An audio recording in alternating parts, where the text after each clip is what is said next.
This is the next in the Patriot Minute series. I'm Grandpa Rick.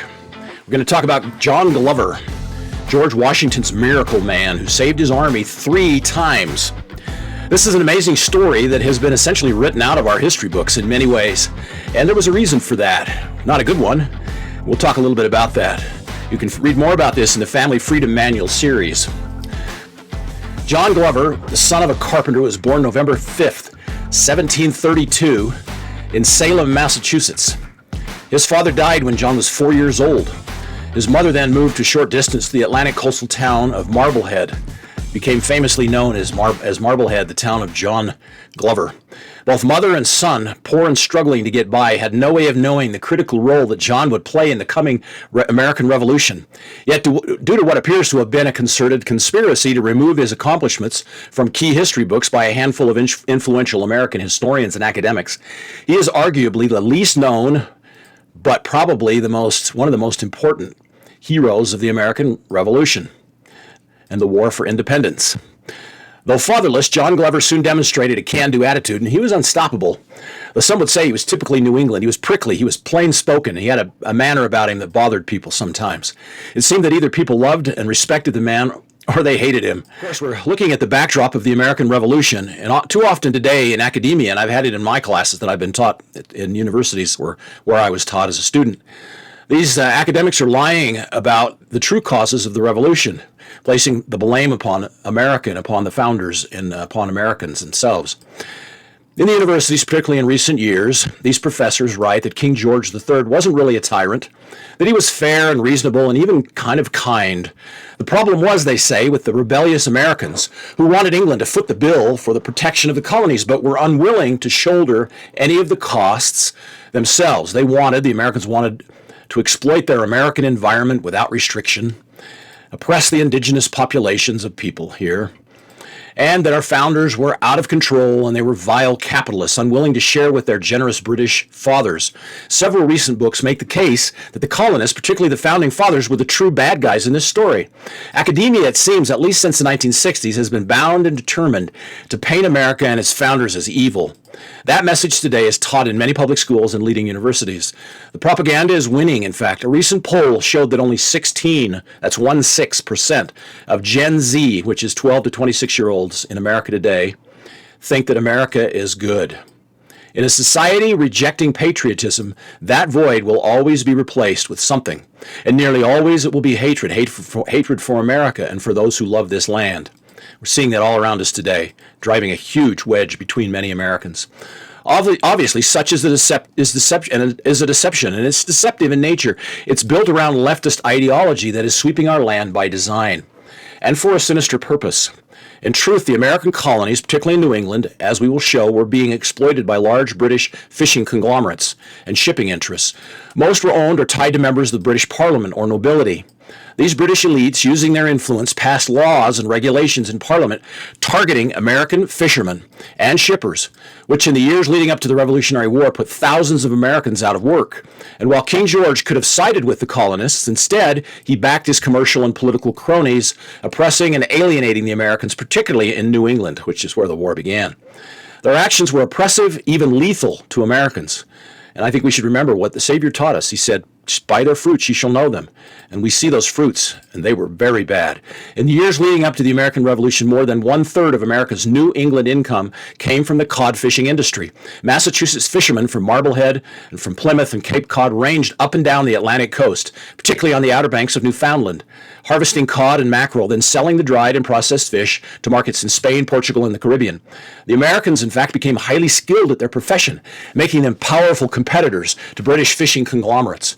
British fishing companies, wanting to strike back at the industrious Americans, petitioned Parliament, in fact, to prevent the American fishing fleets from commercial operations in their own nearby waters off the coast of New England and Canada. This is right where Americans lived. Enforcing, and sometimes brutally, by the British Navy to stop the Americans from doing this. The British wanted to eliminate all American competition, which was growing by leaps and bounds as American ship manufacturing accelerated and our population grew to over 3 million people. As well, Britain passed laws trying to prevent the Americans from trading with England's enemy, France, and from trading with the French or even the British interests in the Caribbean basin, which again is just off the coast of America. In the years leading up to the Revolution, the American colonists were increasingly either taxed or regulated, trying to force their American competitors out of business. Some shippers, like John Hancock, of course one of the founders, they were accused of being smugglers because they disagreed with unfair shipping restrictions imposed upon them by the British government on the open seas. American commercial ships were often attacked, boarded by British warships. The ships were confiscated, as was their cargo, and the American sailors were impressed into the British Navy or into their extensive commercial shipping operations, forcing them essentially as slaves to work for the British. Some modern supposed experts today claim that the colonists were overreacting to Britain's actions. In reality, the Americans were chafing under England's commercial and political thumb. An increasing number saw independence as their only option. Over and over, when American leaders demanded that the colonists be allowed representation in Parliament, King George refused. Something had to give. This was the environment that John Glover was growing to manhood in. British restrictions were killing his ambition to succeed and provide for his widowed mother. A man of aspiration from an early age, John soon graduated from tradesmanship to the trading business, going to sea. It was not too many years, and he'd saved enough of his resources to purchase his own ship, which was really amazing. Soon he owned many ships, trading with Portugal and Spain, selling fish and rum and other commodities. He became a highly respected ship captain and fleet owner. When he was just 22, on October 30th, 1754, he married Hannah Gale. But like other well-known and powerful New Englanders, such as Elbridge Gerry and Jeremiah Lee, increasingly John Glover spoke out against unjust British taxes and restrictions that were squeezing him out of business and putting thousands of Massachusetts fishermen out of work, many of them his own men. He was elected a member of the Committee of Inspection, and then the Sons of Liberty saw the Committee of Inspection as a patriotic force for justice. Of course, the Loyalists here in America, loyal to the king, saw these men as rogues and bullies. John Glover, as mentioned, from an early age, was either well regarded or disliked, even hated. That opinion followed him throughout his life. He soon became a prominent member of the militia for Massachusetts before the Revolution began. But in early 1775, the war upon them, he was promoted to Lieutenant Colonel of the 21st Massachusetts Regiment. He was soon promoted to commander of the 21st Massachusetts. There, they called it the Amphibious Regiment, or the Marblehead Boatmen, or Mariners. This was an eclectic band of brothers made up of Anglos, Spanish, African American, American Indian, and even Jewish men, mostly all former mariners, sailors, fishermen, and widely traveled. They were a salty bunch, and they were tough as nails. As seamen, they understood the necessity of cooperation, of discipline, and watching out for each other, watching each other's back. Right away, General George Washington could see that Glover's regiment was a cut above other militias being formed in a military force under Washington's command, a very disparate military force. Glover's men understood the essential nature of unit discipline and esprit de corps. This was unusual at that time. Americans were a kind of a independent bunch. They didn't want to be told what to do. But these Marblehead boatmen, the Glover's men, fought as a loyal band of brothers. When the battle intensified, in fact, the 14th Continental Regiment of the Marblehead Mariners quickly rose to fame within Washington's Continental Army. In the spring of 1775, with New England pride and determination, John Glover marched his unit to join the siege of Boston against the British military occupiers, which was led by General William Howe of the British. From the start, however, though respected by George Washington, John Glover and his mariners were not well liked by Washington's subordinates, particularly General Henry Knox, who was by profession a bookseller and publisher. And here's where this comes in. According to research done by the prolific writer and scholar Howard Fast, who authored the 1971 bestseller about Washington's Trenton campaign called The Crossing, in fact, they made a movie about it, a group of historians from Boston who were closely associated with General Henry Knox appeared to have purposely written John Glover out of the history of the war, including key battles in which Glover played more than a major role. It's not until relatively recently that this truly great American hero has begun to receive the accolades he was denied throughout much of the history of our nation, and certainly during his life. John Glover placed 7 of his best ships under Washington's command as privateers to attack and harass British shipping. His favorite schooner, named after his wife Hannah, was chartered specifically by George Washington to raid and capture British supply ships before they could reach their forces occupying the newly declared independent states of America, particularly in New York. to get those supplies before they could be sent to the British. Many historians today recognize Glover's Hannah, the ship Hannah, as the first ship of the United States Navy, along with other Glover ships placed in the service of Washington. They were renamed Washington's cruisers and reportedly flew the famous Navy Jack flag, sporting 13 red and white horizontal stripes superimposed with a rattlesnake stretched out over the stripes with the words, "Don't tread on me." Glover's mariners were a grizzled, salty band who, when not fighting the British, often got in brawls with men from other continental units under Washington's command. On occasion, it was only General Washington's stalwart personality and his heroic reputation, a leader who the core of the Army truly loved and respected, and which kept many competing and disparate soldiers coming from a variety of backgrounds and cultures and religions from killing each other, especially when the war was going badly. More than anything, Washington wanted his men to think of themselves as Americans, not as New Englanders or Southerners or mountain folk, fishermen, shopkeepers, or farmers. Despite what we are taught today in many of our schools and universities, George Washington was one of a tiny handful of truly indispensable American patriots. Without him, it is doubtful the United States of America would exist today. And the many tyrannies that arose to enslave the world since then could have succeeded without the land of the free and the home of the brave. And I'm thinking about Nazi Germany, the Empire of Japan, or thinking about, certainly, about Soviet communism, or about Maoist communism today in China. The American Revolutionary War began officially with the shot heard around the world on April 19, 1775, just after dawn in Lexington, Massachusetts. And truly, these were the times that tried men's souls. The year in 1776, while there were high points for the Americans, like the signing of the Declaration of Independence, more often there were near fatal setbacks and losses in the field of battle. It appeared Washington's army was going down in humiliating defeat. The Americans were beaten time and again throughout the summer and into the fall, and by December of that year were on the verge of total annihilation.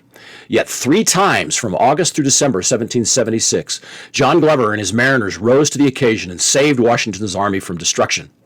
In August, Washington and his forces were defeated at the Battle of Long Island, often called the Battle of Brooklyn. To survive, Washington desperately needed to protect his army and retreat. He needed to get away in the face of a superior force, vastly superior. Of course, the British were determined to deal a knockout blow at that time.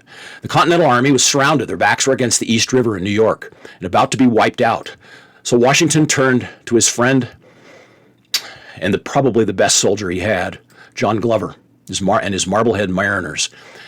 With seemingly impossible stealth, they evacuated Washington's entire army, all 9,000 men at the time, including horses, cattle, cannon, wagons, weapons, and provisions, across the East River into Manhattan Island in 9 hours that night, during a single night. But a key part of that miracle was that just as the British were preparing to attack, just as they were ready to move against the Americans, the river and the shores were blanketed in a thick fog that men could not see 10 feet ahead, they said.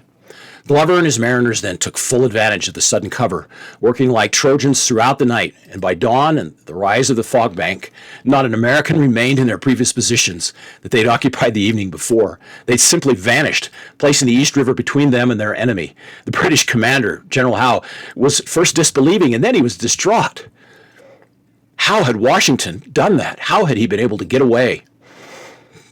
He was always underrated, I think, oftentimes, but with the kind of men he had working for him and supporting this revolution like John Glover, this was a miracle maneuver, and it earned for General Washington the reputation of stealth and adaptability.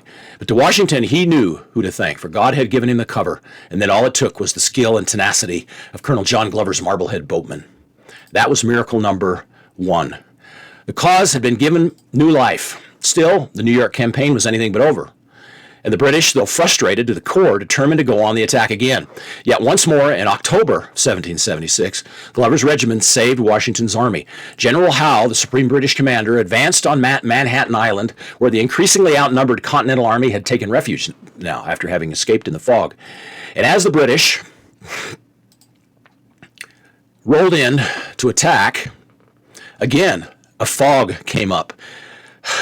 And this was not the time of year when they typically had fogs in this area. But the fog plagued the British again so that they could not disembark and attack where they wanted to. It must have been incredible to see the expression on General Howe's face when he was confronted once more with conditions that definitely favored Washington and put the British in a losing position.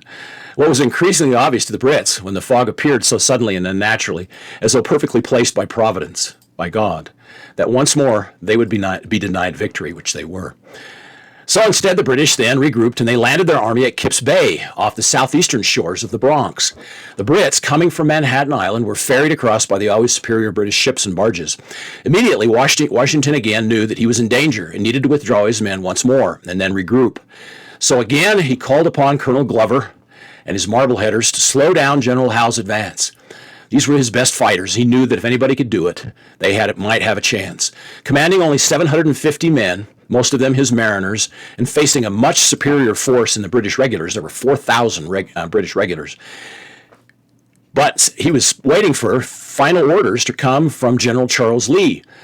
But Colonel Glover didn't get those orders. As it so often happened, Charles Lee was derelict. And so John Glover took the initiative and went on the offensive himself, dividing his regiment into 4 complementary lines of fire, well placed behind cover, so that he had them in the right places as these British came ashore at Throgs Neck. Later, Glover's men hit the British again at the Battle of Pell's Point, a series of strategic clashes, then careful retreats, which continued for hours, causing the British incredible mayhem, and they were confused, and the battle lines oftentimes were broken. The British lost 200 men. The Marbleheaders, John Glover's men, lost only about 20. Still, Colonel Glover's regiment was able to slow the British advance long enough to save Washington's army, which retreated safely to White Plains, New York. And so, here we have miracle number 2. Though increasingly outnumbered, 5-1 in fact, Glover's regiment held back the British attackers until Washington could evacuate men further north. This gave the Continental Army the time and the chance to further retreat and evacuate into Pennsylvania and to Philadelphia. And though continually defeated and driven back, Washington was able to convince a solid core of men to remain with him. Though their enlistments would be running out in a few weeks, these mostly young men, they decided to remain. These were fiercely loyal to General Washington, committing to stay the course no matter what came their way. And these were harsh conditions they were living under, and they had no supplies at all, no winter clothing. These were true patriots in a dark and hopeless yet critical time in our history, times that tried men's souls. On the Pennsylvania shore of the Delaware River, as winter closed in around them, Washington conceived a desperate plan. He would cross back over the river into New Jersey, this was in December of 1776, and attack a Hessian or German force of 1,200 men, led by Colonel Johann Rau. The Hessians were German mercenaries that had been sent to monitor and watch and then to attack the Americans. They were fighting for the British, they were professional soldiers, and they were greatly feared for their experience and their discipline, and they were well armed, well equipped. The problem, however, was that the river was about to freeze over and contained large chunks of floating ice. The river also held treacherous currents, especially at that time of year. It would take a miracle to ferry what remained of Washington's army safely across under such harsh winter conditions at night, and fast enough to surprise the enemy. As well, if the Hessians were highly feared, these professional soldiers, they got wind of what this planned attack was coming. All they had to do was place their artillery along the shores of the river and destroy these slow-moving American boats right on the water, sinking them and of course drowning the men in this icy water. You wouldn't last minutes in this water. Boats were crowded with men, and they were crowded with equipment and weapons. At that point, the war would have been over had the Hessians got wind of this operation. The British has assigned the Hessians to keep tabs on what was left of Washington's army, as I mentioned. They were bivouacked just west. The Americans were just across the Delaware River on the Pennsylvania shore. The Hessians were on the east side in Trenton, New Jersey. They had powder, ball, cannons, weapons, food, winter clothing, in essence, everything that Washington's Continental Army needed to survive the winter now upon them and to continue fighting. The much larger British force under the command of General William Howe were wintered in New York, and they'd sent a British contingent to Princeton, so just up the road a ways was a British force of superior size. They also commanded, this commander of this force commanded the Hessian Brigade in nearby Trenton to monitor the American army until the Delaware River would freeze over. So they were watching the river, soon to freeze any day now, and then they could march across the ice and attack Washington and finish him once and for all, capture the leaders and undoubtedly hang them. These same Hessians had reportedly massacred 500 Americans in New York, bayoneting them to death when the Americans had tried to surrender. This was a desperate situation, and for John Glover, he would be given an impossible mission. Once more, Washington's back was against the wall. Truly an attack on Trenton, and the Hessians would be a desperate, highly risky last gasp for the Americans. To accomplish this incredible feat, General Washington turned to John Glover and his Marblehead Mariners, giving Glover an assignment that many thought was impossible. The Marbleheaders had to find the right kinds of riverboats and in sufficient quantity. That was not easy to do. Those boats needed to be close and available right away. Fortunately, there was a coal operation that's shipping and selling coal just up the river a few miles, and they owned a small fleet of these Durham coal-hauling boats. They were a long, slow, cumbersome oar-propelled riverboat the size of a very large and long rowboat, but with much higher gunnels. A very awkward boat, very slow, but would be suitable for moving forces, moving men and equipment. Glover, in his typical stinging approach, refused to take no for an answer from the local boat contractor. This contractor, in fact, was a supporter, it seems, of the king, of the British. But Glover made sure that they got the boats. He and his men requisitioned a large number of these coal transport Durham boats. And on the night of December 25th and 26th, the Hessians, of course, being German, had been celebrating Christmas for a couple of days. And Christmas Day, not Christmas Eve, but Christmas night, John Glover's men were able to ferry Washington's army across the Delaware River to attack the Hessians. They were bivouacking, as I mentioned, in Trenton.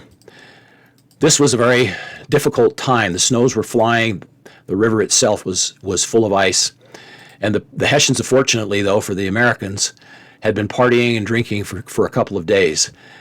And the last thing on their mind at that point, even though they were professional soldiers, was making war.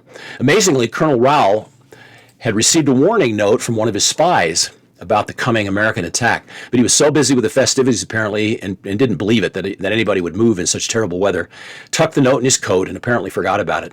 Likely in his mind, this weather was just too awful. The Americans were too far spent, and Colonel Rowell believed that Washington would never actually try attacking him. That's something that the last thing they would do. Later, that note was found on his body by the Americans. It was still in his pocket.